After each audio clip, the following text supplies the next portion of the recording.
Today for reading, we're learning to determine the problems in a story by looking for conflicts between two characters, or more than two characters. We're going to think about George's Marvelous Medicine.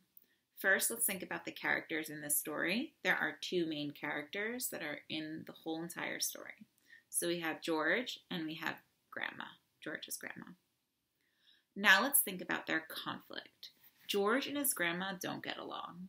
George thinks that his grandma is wicked and that she's mean and demanding. She wants her medicine exactly at 11. She's wicked because she tells him about all of the gross bugs that she eats.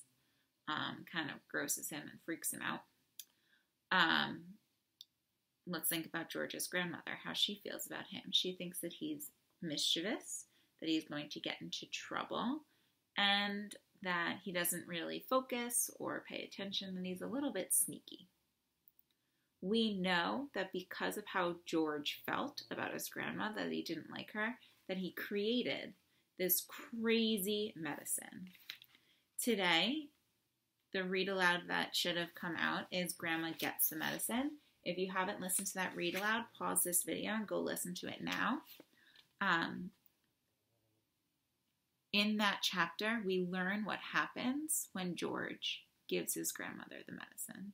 So let's backtrack. If we're learning to determine the problem in a story by looking for the conflicts between the character, we know that our characters don't get along. That's their conflict. They don't like each other.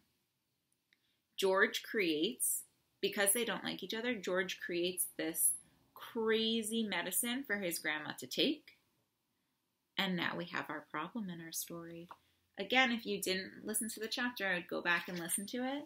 So I'm going to give you some spoilers right now.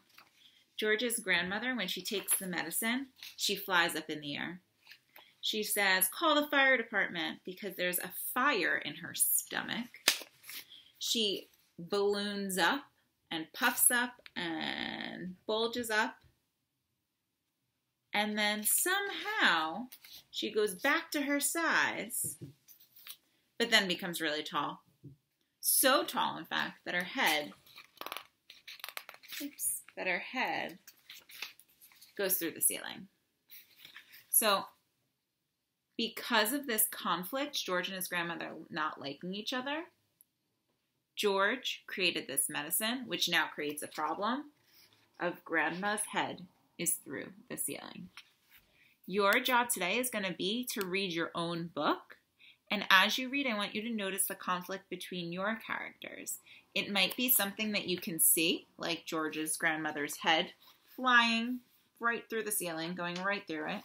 Or it could be something that the characters are feeling, but find some kind of conflict, something that they're not agreeing on. Two characters or more than two characters in your story. And share that with me because that's going to help us understand the problem in our stories.